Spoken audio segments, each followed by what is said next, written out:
Good morning, everyone. Here is a look at the weather.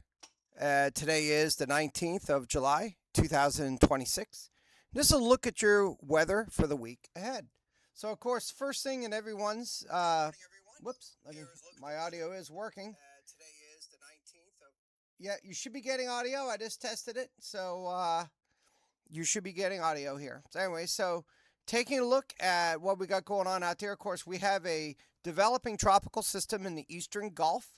And this is going to be kind of the main topic in the next couple of days of discussion. But for us here in Flagler County, it looks right now it's not really going to be any significant influence to us. But with all things tropical, it's always a good idea to stay informed of what's happening because things can change. Sometimes things can change very unexpectedly. So let's go and take a closer look at that right now. So we do not have a system out there, an organized, fully organized system out there just yet. So right now we have an area of low pressure that has formed, and the National Hurricane Center is giving an 80% chance of this developing. And so the current expectations is this system is expected to develop into a tropical depression and then move either north or northwestward as it goes towards the Gulf Coast or possibly towards Alabama or Mississippi or Louisiana. Those areas should monitor the progress of this system. For us in Flagler County, again, not a huge concern at this point in time, but still something that we would want you to just kind of pay attention to, stay informed in case there are some changes to the forecast or changes to expectations, which again, sometimes can happen. So that's really the only game in the tropics right now. And again, taking a look at the satellite imagery there, you can see the center is coming right around here. The thunderstorms are starting to blow up around it. So things look like it is starting to kind of kick into gear out there. So elsewhere in the tropics, going into the further future, no further developments are expected as we go into the early part of August.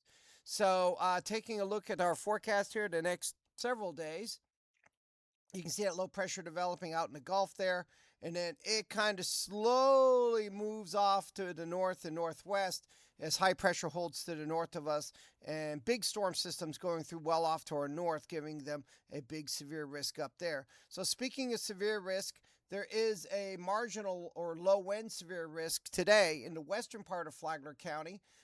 Eastern side, basically, the further east you are, the less chances of seeing a thunderstorm.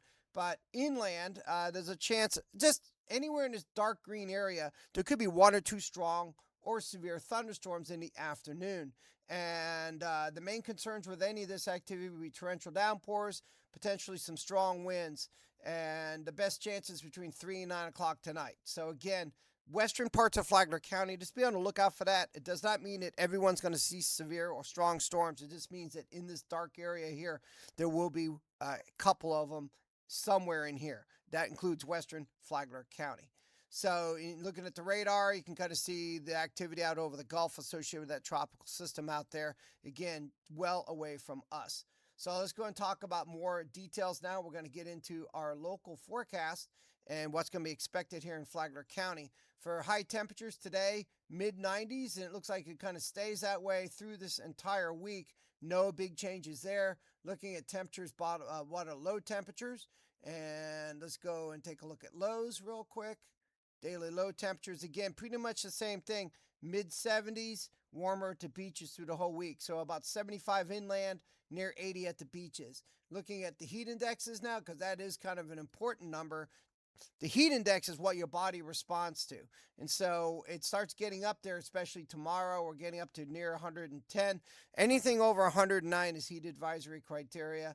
So, and again, that's when you definitely need to be hydrating. But it looks like we're going to be on the, between 106 and 107 degrees as we go through the week ahead. Looking at rain chances now, taking a look at those rain chances for today, you can see the best rain chances, even though there is that risk of strong or severe storms, the rain chances overall very low. About a 30% chance western parts of the county and about a 20% chance eastern parts of the county, down to about 20% chance overnight.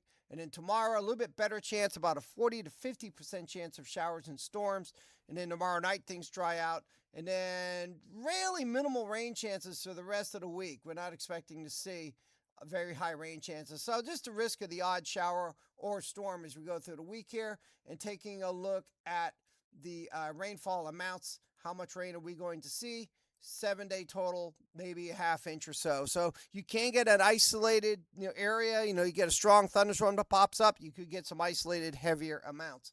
Now, taking a look at the long-range forecast now, this takes us July 24th to July 28th. Looking at temperatures to stay above normal. Precipitation chances also look to be above normal as we go into the end of July. Going into the end of July, first part of August, look for temperatures to remaining above normal. Precipitation chances also above normal. We do need that rainfall. So that's going to wrap things up. We will be back middle of the week if there's any big changes in the forecast. If not, we'll see you next weekend. And with all that being said, of course, we'll be posting updates on this tropical system as it takes shape. And we'll be posting you updates on the thunderstorm risk as well. Everybody out there, have a great week ahead. Thank you for watching.